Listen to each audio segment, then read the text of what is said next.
to put on the public record the fact that the left group opposed the delegation to Taiwan for two reasons mainly. Firstly, that it was a visit to a territory that's not recognised by most EU member states, and secondly, probably more importantly, because it's completely outside of the scope of this committee's mandate, a committee that's supposed to be about foreign interference in the EU.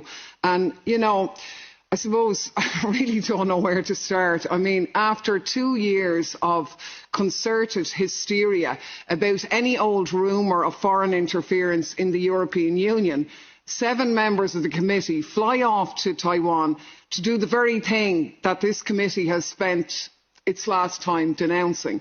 I mean, whatever your own position is on Taiwan, you have to acknowledge that its political status is contentious, the territory is disputed, the United Nations haven't recognised it since the 1970s, and the status quo is precarious. You'd have to be blind not to realise that the United States is busy unpicking its one China policy that it's had for decades. It's a blatantly geopolitical issue which has nothing to do with the benefits of the people of Taiwan, but is actually about kneecapping a geopolitical rival and endangering a delicate balance in the area.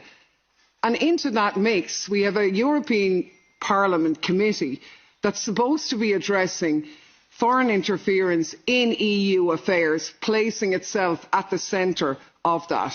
I just find it astounding, to be honest. And I want to be very clear. As far as I'm concerned, everybody here has the right to do whatever they like in their personal capacity as an MEP. I completely support that. I do that myself. I make those visits. But it's an entirely different thing for the committee to officially do that. I mean, it is at best tone deaf, at worst it is just poking China in the eye. And I mean, Chair, I know you said Asher was grand, China didn't really mind. Well, they did. They issued serious statements saying it was a serious violation of the EU's one China policy.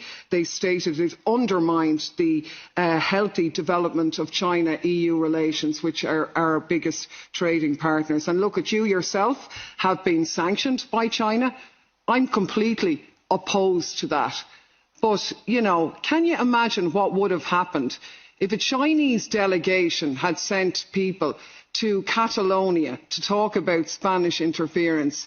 You'd be breaking out in spots, you'd be demanding an emergency resolution that this was an act of war, and you'd be clamouring for sanctions against the people who did it. And let's be honest about it, of course you would. So I think this is completely wrong. It deviates from the mandate. I think we should stop playing these geopolitical games and stick to the brief that we were given.